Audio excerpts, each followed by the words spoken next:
আব্দুল্লাহ ইবনে মাসউদ বকরির রাখাল, ময়দানে বকরি চড়ায়, রহমতের নবীকে দেখে রাস্তার পার্শ্ব দিয়ে হেঁটে যায়। নবীর পেটে ক্ষুধা লাগছে, আবু বকর সিদ্দিক নবীর সাথে আছেন। কেমন একজন নবী পাইলে রে বাবা, চিনলা না? ও কুষ্টিয়ার মুসলমান, তুমিও মুসলমান, আমিও মুসলমান, তোমার আমার আল্লাহ এক, তোমার নবী আমার নবী এক, তোমার ধর্ম আমার ধর্ম এক, তোমার কালেমা আমার কালেমা এক, তোমার কোরআন আমার কোরআন এক, তোমার কাবা আমার কাবা। কিন্তু দুঃখ, আমি আজকে টুপি মাথায় না দিলে ভালো লাগে না, টুপি ফেলতে চাই না, আর তোমারে পাও ধইরা ধইরা বিনয়ের সাথে বয়ান করি টুপি পরার জন্য, টুপি মাথায় দিতেই চাও না। আমি নামাজ ছাড়তে চাই না, আর তোমার পায়ে ধরে ধরে বিনয়ের সাথে নামাজের বয়ান করি, তুমি নামাজ পড়তেই চাও না। অথচ তুমিও মুসলমান, আমিও মুসলমান, তোমার আল্লাহ এক, আমার আল্লাহ, তোমার নবী আমার নবী এক, তোমার কাবা আমার কাবা এক। তুমি আজ আমি মসজিদে না ঢুকলে লজ্জা পাই, আর তুমি মসজিদে ঢুকতে গেলে লজ্জা পাও। আমি পর্দা না করলে লজ্জা পাই, তুমি পর্দা করতে গেলে লজ্জা পাও। আমি টুপি ফেলতে চাই না, তুমি টুপি দিতে চাও না। আমি দাড়ি কাটতে চাই না, তোমারে পাও দইরা বয়ান করার পরেও তুমি দাড়ি রাখতে চাও না। কারণটা কি রে বাবা? অথচ তোমার আল্লাহ এক, আমার নবী এক, তোমার কাবা আমার কাবা এক, সব এক, দুনিয়াতে আসছি এক। আবার যেদিন বিদায়ের আওয়াজ হবে, আমি হাফিজুর রহমানেরও 3টা কাফন, তোমারও 3টা কাফন হবে। পীর সাহেবের জন্য একটা কাফন কেউ বাড়াইয়াও দিবে না, এমপি মারা গেলে কাফন বাড়াবে না, রিকশার ড্রাইভার মরে গেলে গরিবের কারণে একটা কাফন কেউ কমাইয়াও দিবে না। সবার বেলায় 3টা কাফন, কালার হবে আলাদা। কি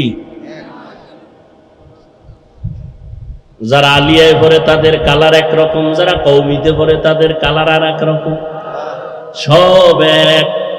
3টা সাদা কাপড়ের প্যাকেট যখন হবে, কে পীর, কে মুরিদ, কে আলেম, কে মূর্খ, কে ইমাম, কে মুক্তাদি লেখা থাকবে, সব একাকার হয়ে গেছে। কবরে রাখার পর প্রশ্ন হবে 3টা। কয়টা? আমাকেও যেই প্রশ্ন করা হবে, আপনাদেরও সে একই প্রশ্ন করা হবে। রবের পরিচয় দাও, ধর্মের পরিচয় দাও, রাহমাতুল লিল আলামিনের পরিচয় দাও। আমাকেও প্রশ্ন যা করবে, আপনাদেরও সেই একই প্রশ্ন করা হবে। ও আল্লাহর বান্দারা, কেমন একজন নবী পাইলে, ওই নবীর জন্য একটু মায়া হলো না রে বাবা? আজকে আমি তোমার মতো চলি, এই দুনিয়ায় চলি তোমার মতোই চলাফেরা করি। তুমিও 3 বেলা খাও, আমরাও 3 বেলা খাই। তুমিও রাতের বেলা ঘুমাও, আমরাও ঘুমাই। ও আল্লাহর বান্দারা, তোমরাও ব্যবসা করো, চাকরি করো, আমরাও ব্যবসা করি, চাকরি করি। ও আল্লাহর বান্দারা, তোমরাও রাস্তাঘাটে চলো, আমরাও রাস্তাঘাটে চলি। তোমরাও বিদেশ সফর করো, আমরাও করি। ও আল্লাহর বান্দা, একই দেশে বসবাস করি, একই হাওয়া বাতাসে চলি, একই খানা খাই, কিন্তু আজকে তুমি মুসলমান, আমি মুসলমান, এক আল্লাহর গোলাম হইয়া কেন তুমি নবী মানো না? কেন তুমি নবীর মোহাব্বত অন্তরে জমা করো না? কারণটা কি বুঝে আসে না? আসলে কারণ হলো, যে যাকে চিনে না সে তাকে মানে না। তুমি আমার আল্লাহকে এখনো চিনতে পারো নাই রে যুবক। তুমি নেতাকে চিনছো, নেতার জন্য তুমি জীবন দিয়া রাস্তায় বের হইয়া যাও, আর আমি আমার নবীরে চিনলাম, এই জন্য আমি নেতার জন্য জীবন দিতে চাই না, নেত্রীর জন্য চাই না, দলের জন্য চাই না। জীবনটা যদি দিতে চাই, আমার নবীর আদর্শের জন্য দিব। এনে নবীর আশিক উম্মতের দলেরা, রহমতের নবী আমার রাস্তা দিয়ে চলতেছেন, পার্শ্বে আবু বকর। হঠাৎ করে পেটে ক্ষুধা, পার্শ্বে চেটিয়াল ময়দানে বকরির পাল। আবু বকরকে বললেন, রাখালকে ডাকো। রাখাল এসে হাজির।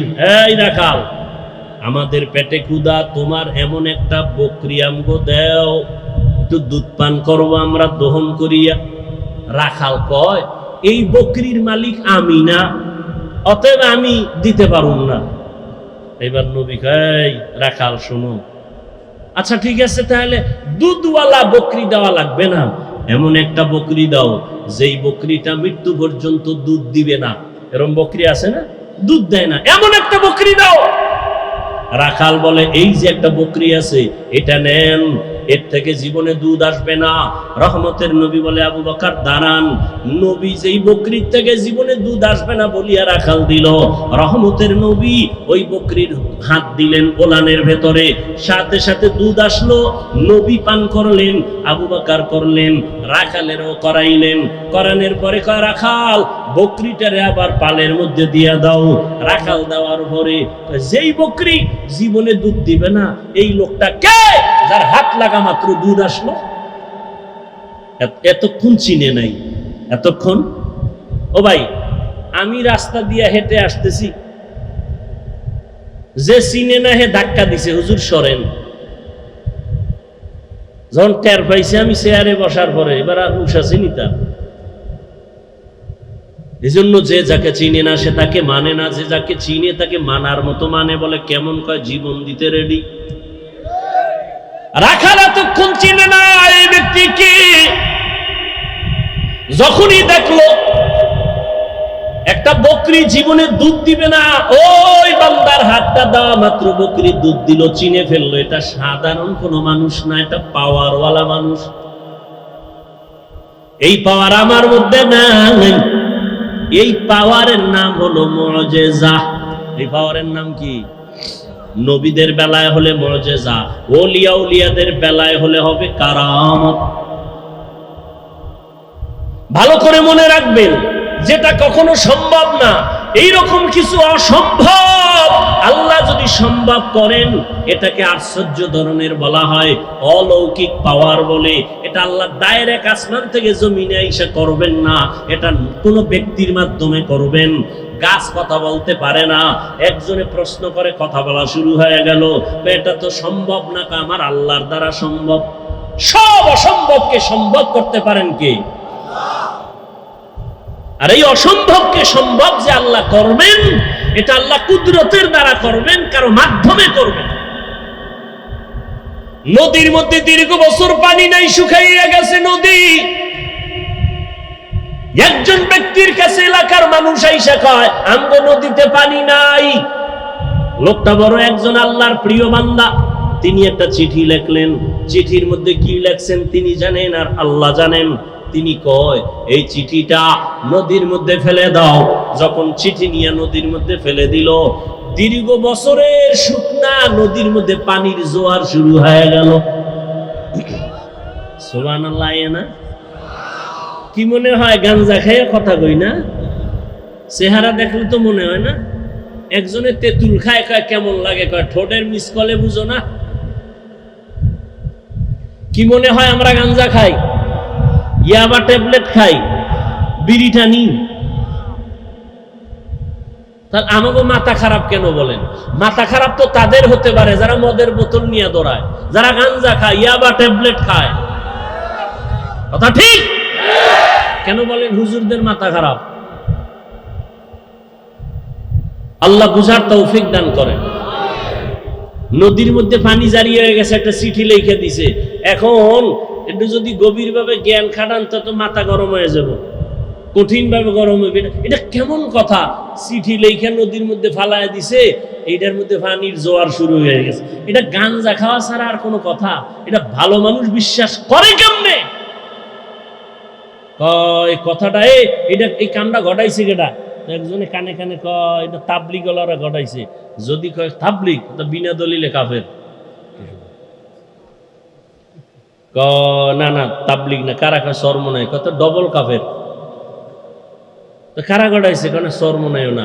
খুঁজতে খুঁজতে খুঁজতে খুঁজতে ফট করে কয় না, এটা যে ঘটাইছে তিনি রসুলের কলিজার সাহাবী হযরত ওমর। এবার ক কাফের। ঘটনাটা কে ঘটাইছে? হযরত ওমর। কে সেই ওমর?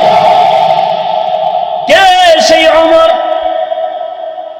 27 বছর বয়সে রাসূলের হাতে কালেমা পড়েছে। কয় বছর? কয় বছর? তাহলে যুবকেরা নবীর বিরুদ্ধে না পক্ষে? তুমি হারারা কি করো নবীর পক্ষে? চ্যাটিং করো। जिंदगी में बंदगी तू कार नहीं, जिंदगी में बंदगी तू कार नहीं, जिंदगी में बंदगी शर्मिंदा है, जिंदगी में बंदगी शर्मिंदा है। दुनिया में हो दुनिया का तलबगार ना हो,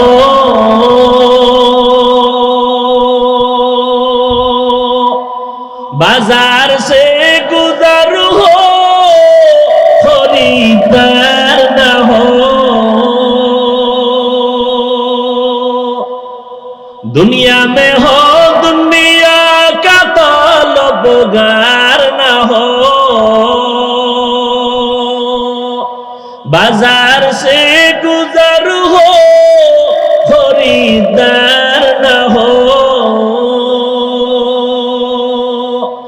ये दुनिया एक मिसल कागज फूल है, ये दुनिया एक मिसल कागज फूल है, जिंदगी में बंदगी तू कार नहीं, जिंदगी में बंदगी तू कार नहीं, जिंदगी में बंदगी शर्मिंदा है, जिंदगी में बंदगी शर्मिंदा है, जिंदगी में बंदगी कुन बंदगी, जिंदगी पे बंदगी शर्मिंदगी। वमा अरसलनाका इल्ला रहमतन लिल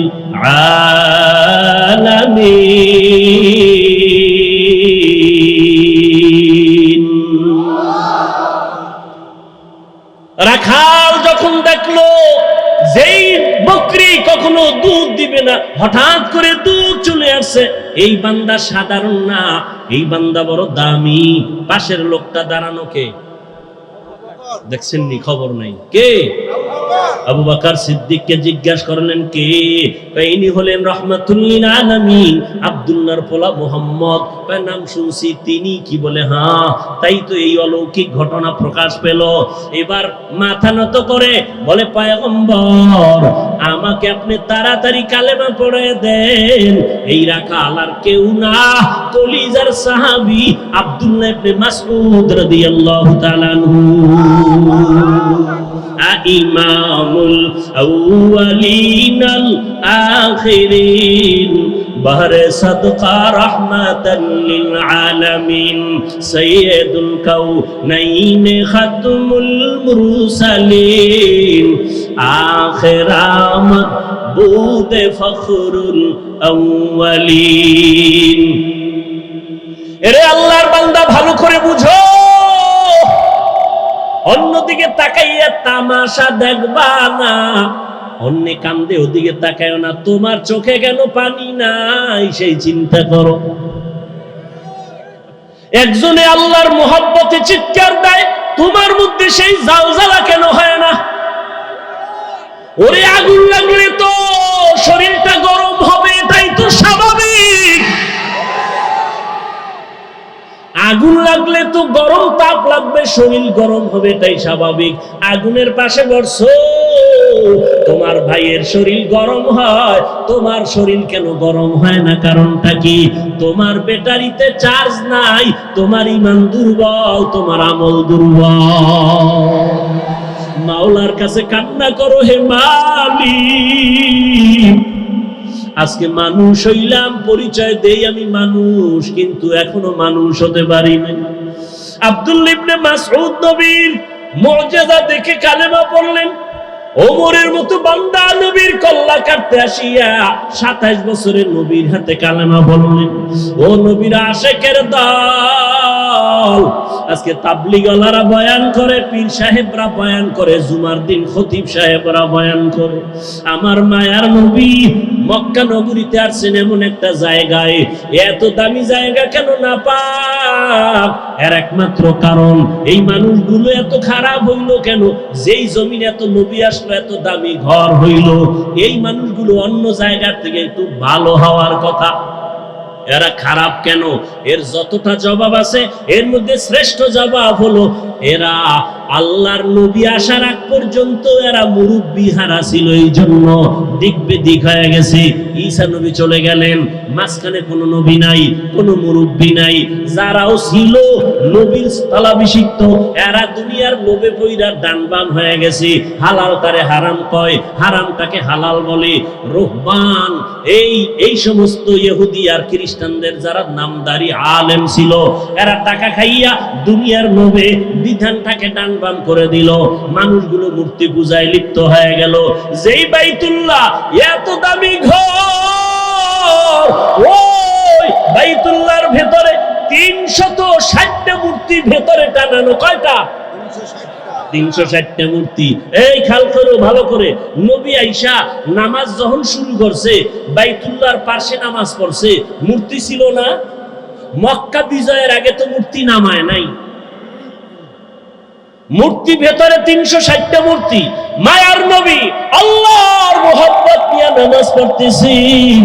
প্রথম কিবলা বাইতুল মুকাদ্দাসের দিকে ফিরিয়া মদিনায় যাইয়াও আমার নবী ওই 16 মাস দীর্ঘ বছর পর্যন্ত বাইতুল মাকদিসে নামাজ পড়ছেন, কিন্তু নবীর দিলের তামান্না বাইতুল্লাহর দিকে ফিরিয়া নামাজ পড়বেন। মদিনার থেকে দক্ষিণ দিকে হলো বাইতুল্লাহ, ওদিকে ফিরিয়া কখন পড়বেন নবীর মনে চায়। এত বছর নবী বাইতুল্লাহর দিকে ফিরতে পারে না, কিন্তু দিল কাঁদে বাইতুল্লাহর দিকে ফিরবে। নবী নামাজে দাঁড়াইলেন, রুকুর হালাতে জিবরাইল আমিন আইসা কয়, নবী এবার আপনি বাইতুল মাকদিস থেকে ফিরিয়া বাইতুল্লাহর দিকে হয়ে যান। জিবরাইল ঘুরাইয়া দিল। নামাজ 4 রাকাতের মাঝখানে 2 রাকাতে ওই মসজিদকে মসজিদে কিবলাতাইন বলে, মদিনাতুল মুনাওয়ারার পাশে। ও নবীর আশিকের দল, এই মক্কার মানুষ খারাপ হওয়ার প্রধান কারণ এরা মুরব্বি পায় নাই। আল্লাহর কসম একবার, আল্লাহর কসম 2 বার, আল্লাহর কসম 3 বার, ওয়াল্লাহি বিল্লাহি তাল্লাহি, যতদিন পর্যন্ত এই জাতি মুরব্বি মানবে না, ততদিন পর্যন্ত এই জাতির কপালে শান্তি আসবে না। বর্তমান দুনিয়ায় এই উম্মতের মুরব্বি একমাত্র উলামায়ে আহলে হক। এদের বিরুদ্ধে যদি যায়, এদের পতন হবে মরার আগে, সেদিন বেশি দূরে না। আর যদি আলেমদের মানিয়ে চলে, আল্লাহ পাক শান্তির দরওয়াজা খুলে দিবে।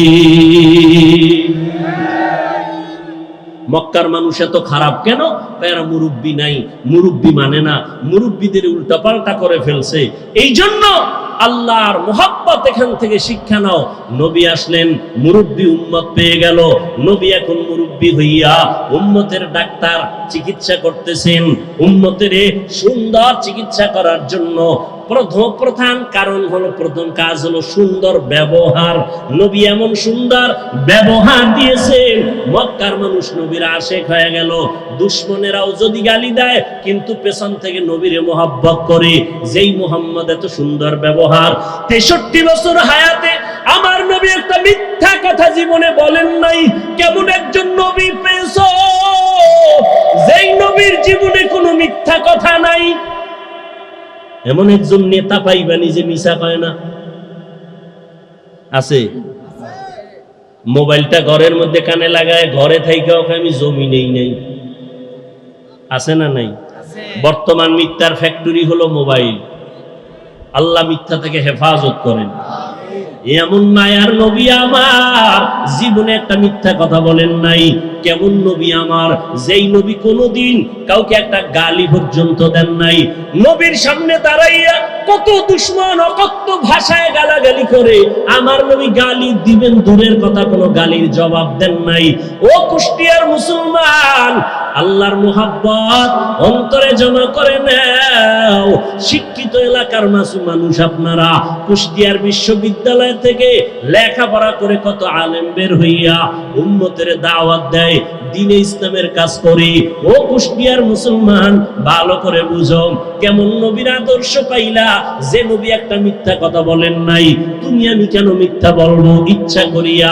কেমন নবী আমার আমার, যেই নবী একটা গালি কাউকে দেন নাই, গালির জবাব দেন নাই। আরো আশ্চর্য কথা হলো, মায়ার নবী আমার কারো দিকে চোখ গরম করে কখনো তাকান নাই। নবী চোখ গরম করে তাকান নাই। কেমন মায়ার নবী আমার, নবীর এই উত্তম ব্যবহার দিয়া মক্কার মানুষগুলোকে এত দামি বানায় দিলেন। আল্লাহ এক পর্যায়ে জিব্রাইলের পাঠায় কয়, আমি লিস্টি দিয়া দিলাম, নবীর লিস্টি দিয়া দাও। লিস্টির মধ্যে যাদের নাম আছে, নবী যেন ঘোষণা দিয়া দেয়, লিস্টির ভিতরে যাদের নাম, তারা বিনা হিসাবে জান্নাতি। ও এলাকার মুসলমানেরা, ও যুবকেরা, ও বৃদ্ধ বাবাজি, ও পর্দার আড়ালের মা বোনেরা, সারা রাত যদি নবীর ইতিহাস বয়ান করি শেষ হবে না। নবী দুনিয়াতে আসার আগে নবীর গুণগান বিধর্মীরা পর্যন্ত গাইলো, শেষ করতে পারলো না। নবী আসছে, গুণগান চলছে, শেষ হয় না। নবী চলে গেলেন ১৫০০ বছরের বেশি হলো, এখনো নবীর গুণগান শেষ হয় না। বক্তাও শেষ করতে পারে না, লেখকেরা লেখাও শেষ করতে পারে না। কিয়ামত পর্যন্ত নবীর গুণগান বক্তারা বলবে, লেখক লেখবে, শেষ হবে না। কিয়ামতের দিনও নবীর প্রশংসা চলবে। এরে নবীর উম্মতেরা, ওই নবীর আদর্শ ধারণ করো। আমি কুষ্টিয়ার শিক্ষিত মুসলমানকে জিজ্ঞাসা করব, নবীর রেখে যাওয়া সুন্দর আদর্শ ছাড়া আর কারো কাছে ভালো আদর্শ আসেনি? থাকলে একজনে দাঁড়ায় বলো, হাফিজ ভাই, আমাদের কুষ্টিয়া এলাকার ভেতরে মুহাম্মদের আদর্শ ছাড়া আরো কিছু লোক আছে, তাদের আদর্শ মুহাম্মদেরটার থেকেও ভালো। আল্লাহর কসম, যদি ভালো আদর্শ দেখাইতে পারো, আমি মুহাম্মদেরটা নিব না, আমি তারটা নিব। কিন্তু পারছে কেউ? অনেকে অপচেষ্টা করেছিল। চেষ্টা না অপচেষ্টা? ব্যর্থ চেষ্টা করেছিল। আব্রাহাম লিঙ্কন আদর্শ দিল, জাতি গ্রহণ করে না। মাও সেতুং আদর্শ দিল, জাতি গ্রহণ করে না। লেনিন আদর্শ দিল, জাতি গ্রহণ করে না। কার্ল মার্কস আদর্শ দিল, জাতি গ্রহণ করে না। বরং আওয়াজ উঠলো দুনিয়ায়। কি আওয়াজ? বলে, দুনিয়াতে যত আদর্শ গান শুনলাম, এক কথায় জবাব, দুনিয়ার সব আদর্শগুলো নাপাক, একমাত্র মদিনার নবীর আদর্শই হলো পাক। ও গো নবীর উম্মতেরা, হয়ে আজি দিশাহারা, কোরআন হাদিসের চলো যখন যাহা চায় মনে, নবী বিনে কে তরাবে পুলসিরাত মিজানে, নবী বিনে কে তরাবে পুলসিরাত মিজানে। ও আল্লাহর বান্দারা, তাহলে নবীর আদর্শ থেকে দামি আর আদর্শ কারো কাছে নাই। সবাই একমত? দ্বিতীয় প্রশ্ন, নবীজির আদর্শ যে রেখে গেলেন, মানবে কারা? হিন্দু, ইহুদি, খ্রিস্টান? সবাই একটু জিহ্বা নাড়ায় আল্লাহ। ফেরেশতারা নাকি 5 বেলার নামাজ পড়ে, তুমি কেন পারবা না? বালিশে মাথা লাগায় একটু প্রশ্ন করো, তুমি কেন পারবা না রে বাবা? নদীর মধ্যে মাছ ধরে, নামাজ ছাড়ে না, তুমি কেন পারো না? তোমার আমার মতো কত যুবক তাকায় দেখো, ময়দানে কৃষি কাজ করে, নামাজ পড়ে, তুমি কেন পারবা না? আসলে কি ওলামায়ে কেরামের কথা মিথ্যা মনে করছো? আল্লাহর কোরআন নবীর কথা কি মিথ্যা মনে করছো নাকি বাবা? আমাকে আবার একটু জবাব দাও, আমার আল্লাহর কোরআন সত্য নাকি মিথ্যা? কত পার্সেন্ট সত্য? সবাই বলো। এবার আমাকে বলো, আল্লাহর ওই কোরআনে জান্নাতের বয়ান আসেনি? সত্য। জাহান্নামের বয়ান আসেনি? এবার বলো বাবা, ওই আল্লাহর কোরআনে জান্নাত জাহান্নামের বয়ান আছে, শুধু এতটুকু না, কারা জান্নাতে যাবে কারা জাহান্নামে যাবে আল্লাহ তাও বয়ান করেছেন। ইন্নাল আবরারা লাফি নাঈম ওয়া ইন্নাল ফুজ্জারা লাফি জাহিম। নেক আমল যারা করবে তারা জান্নাতের পথিক, যারা গুনাহ করবে তারা জাহান্নামের পথিক। ও আল্লাহর বান্দারা, জাহান্নামটা কেমন ভয়ঙ্কর, জান্নাতটা কেমন আরামের ঘর আমার আল্লাহ তাও বয়ান করেছেন। জান্নাতিন তাজরি মিন তাহতিহাল আনহার, এমন একটা জান্নাত আল্লাহ জান্নাত নেক আমলওয়ালাকে দিবেন, যেই জান্নাতে ঢুকলে কোনোদিন যুবকরা বুড়া হবে না, কালো থাকবে না, যেই জান্নাতে কোনো বাথরুম নাই, যেই জান্নাতে কোনো রোদের গরম অসহ্যকর গরম নাই, যেখানে কোনো বিদ্যুতের লোডশেডিং নাই, ওই জান্নাত এমন আরামের জায়গা যেখানে শান্তি আর শান্তি আর শান্তি। আবারও জবাব দাও, এই জান্নাত পাবে কারা? গুনাহগার না নেক আমলওয়ালা? তোমার আমল কোথায় রে বাবা? আর যারা গুনাহ নিয়ে কবরে যাবে তাদের জন্য জাহান্নাম আল্লাহ বানায় রাখছেন। কেমন জাহান্নাম? আল্লাহ তাআলা কোরআনে বয়ান করেছেন, আল্লাতী তাত্তালিউ আলাল আফইদা, দুনিয়ার আগুন থেকে 70 গুণ জাহান্নামের আগুনের গরম হবে বেশি। ওই জাহান্নামটা গুনাহগারের জন্য। ওই জাহান্নামে তো ভয়ঙ্কর, দুনিয়ার আগুন হাতে লাগলে হাত জ্বলে পা জ্বলে না, পায়ে লাগলে পা জ্বলে হাত জ্বলে না। আল্লাহ বলেন জাহান্নামের আগুনে তোমার এত ভয়ঙ্কর আগুন, শরীরের যে কোনো জায়গায় লাগা মাত্র কলিজা পর্যন্ত ভুনা হয়ে যাবে। ও যুবক, আজকে আমিও তো তোমার মতো একটা যুবক। আমি যদি তোমার মতো প্যান্ট শার্ট টাই লাগাইয়া দাড়ি কামাইয়া রাস্তায় ঘুরতাম, মাস্তানি করতাম, কেউ বাধা দিত না। টুপি মাথায় দিলে মাথা গরম হয়, তোমার থেকে কম বুঝি না, এরপরও কেন টুপি ভালাই না। দাড়ি রাখলে যৌবনের ভাব চলে যায়, এগুলো বুঝি, এরপরও কোনো দাড়ি কাটি না। ও যুবক, বেপরদায় চললে বড় যৌবনের ভাব মিটানো যায়, এরপরও কেন বেপরদায় চলি না? ও আল্লাহর বান্দারা, নামাজ পড়তে অনেক কষ্ট, শীতের দিন ফজরের সময় নামাজ পড়াবো আরো কষ্ট, এরপরও কেন নামাজ ছাড়ি না রে বাবা? এই লম্বা জামাটা পরলে শরীর গরম লাগে, বুঝি, তারপরও কেন এই পোশাকটা ফালাই না? এর একমাত্র কারণ, আল্লাহর কোরআন পড়লাম, নবীর কথা দেখলাম, একটাও কোনো মিথ্যা নাই। অনেক বেঈমানেরা, পণ্ডিতেরা মিথ্যা প্রমাণ করার জন্য প্রচেষ্টা করছি, আজও পর্যন্ত আমার মাওলার কথা একটা ভুল বের করতে পারে নাই। পারছে? বরং বহু বেঈমানেরা কালেমা পড়ে মুসলমান হয়ে গেল। ও যুবক বাবা, চিন্তা ভাবনা করিয়া কবরের দিকে যাও, একটু চিন্তা করো রে বাবা, আমার মাওলার কোরআন সত্য। আজকের বৈজ্ঞানিকরা বলে জমিন থেকে 9,30,00,000 মাইল উপরে হলো সূর্য। এই জমিনটা যত বড়, তার থেকে 13 লক্ষ গুণ বড় সূর্য। এই সূর্যটা রাতের বেলা নাই, দিনের বেলা ছিল, এখনো কেন এত গরম লাগে, সহ্য করা যায় না? আল্লাহর কথা মিথ্যা না রে বাবা। নবী বলেন কিয়ামতের দিন মানুষ, নারী আর পুরুষ সব উলঙ্গ দাঁড়াবে হাসরের মাঠে। সূর্যটা নিচে নেমে আসবে, সূর্যের গরমে জমিনটা তামা হয়ে যাবে।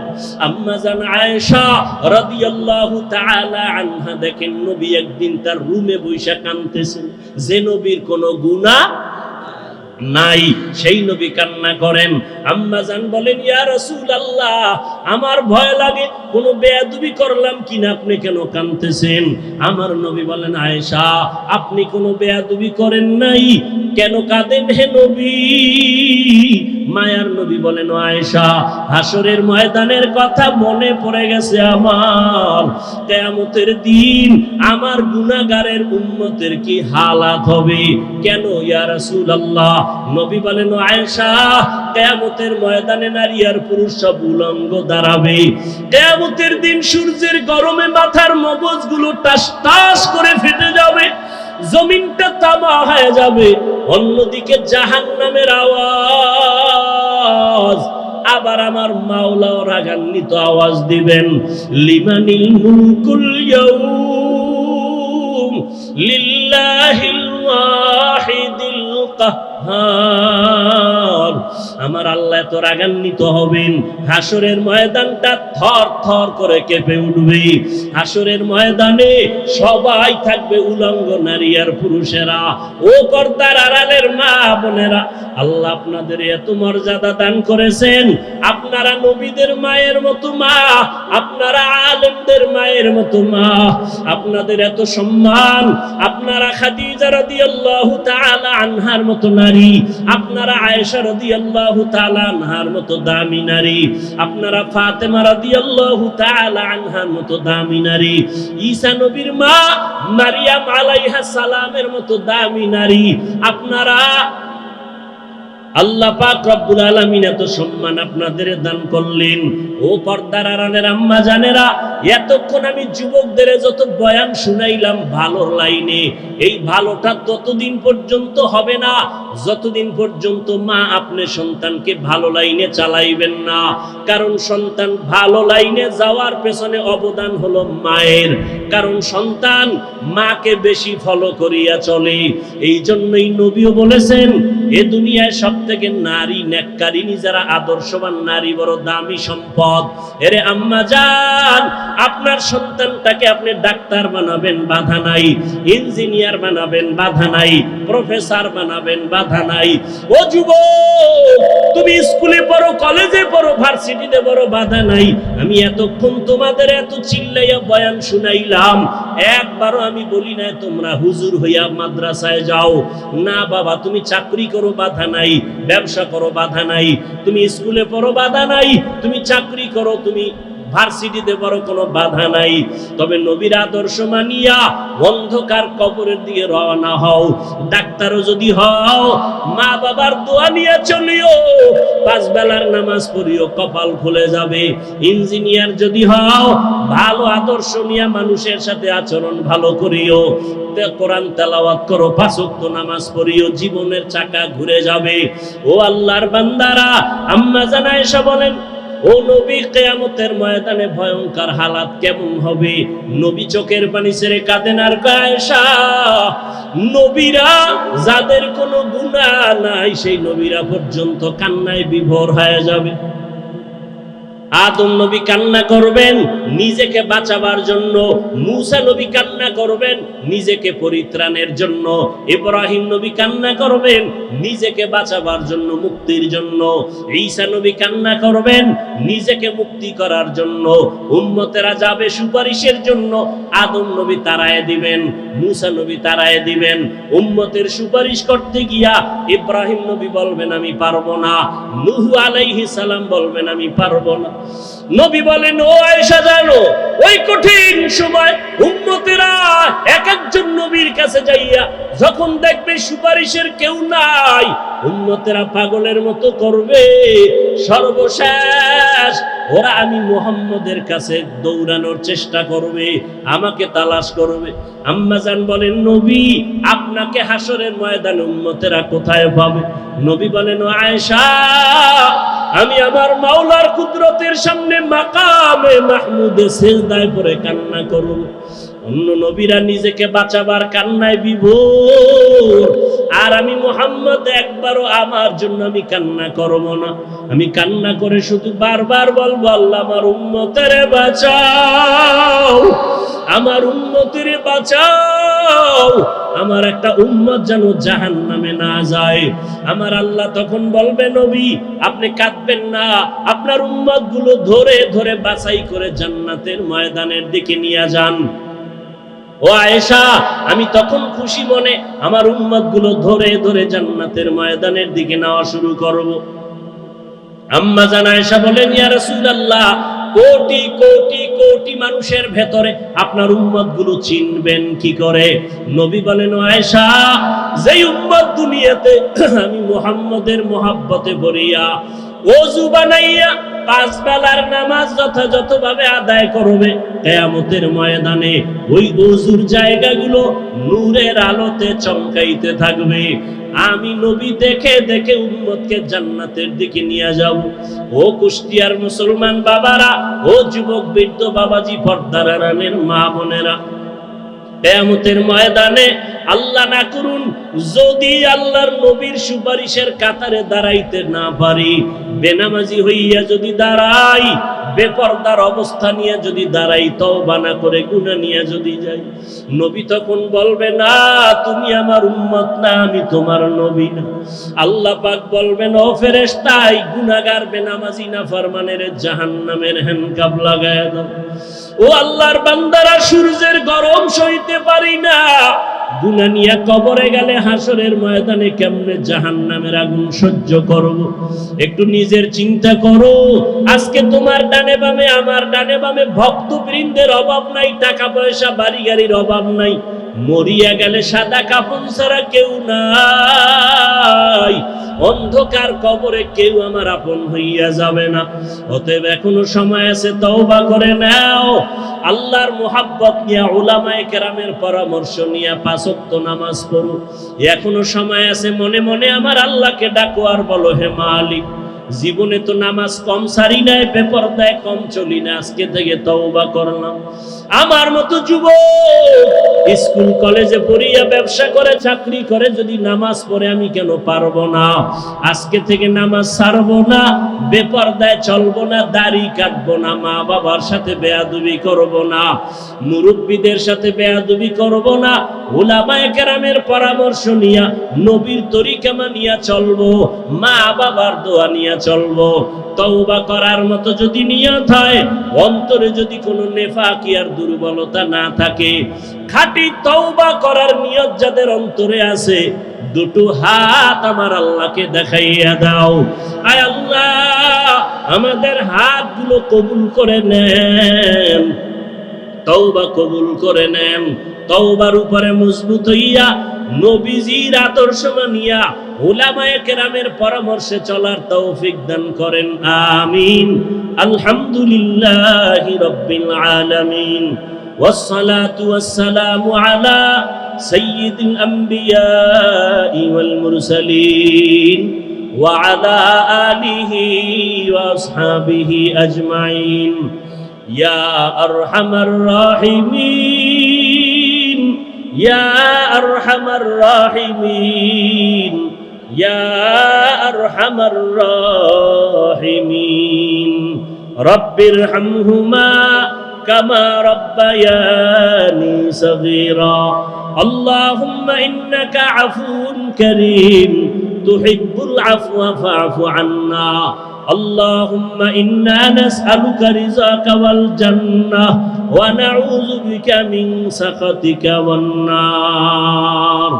ও দয়ার মালিক, কুদরতের নজর দিয়ে দেখেন উলামায়ে কেরাম, মুরব্বি, হাজী সাহেব, কত ব্যবসায়ী, চাকরিজীবী, কত ছাত্র ভাই, যুবক ভাই, পর্দার আড়ালের মা বোনেরা হাত তুলেছেন। আয় আল্লাহ, আমরা সবাই গুনাহগার, জাহান্নামের আসামি। তওবার নিয়তে হাত তুলেছি। জীবনে হাতের দ্বারা কত গুনাহ করেছি, চোখের দ্বারা কত গুনাহ করলাম, জবানে গুনাহ করলাম, কত নামাজ ছাড়লাম, বেপরদায় চললাম। আজকে থেকে তওবা করলাম, আর নামাজ ছাড়বো না রে আল্লাহ। আয় আল্লাহ, গুনাহ করব না। আয় আল্লাহ, মা বাবার সাথে বেয়াদবি করব না। উলামায়ে কেরামের পরামর্শ নিয়ে নবীর তরিকা মেনে চলবো রে আল্লাহ। আমাদের তওবা কবুল করে নেন।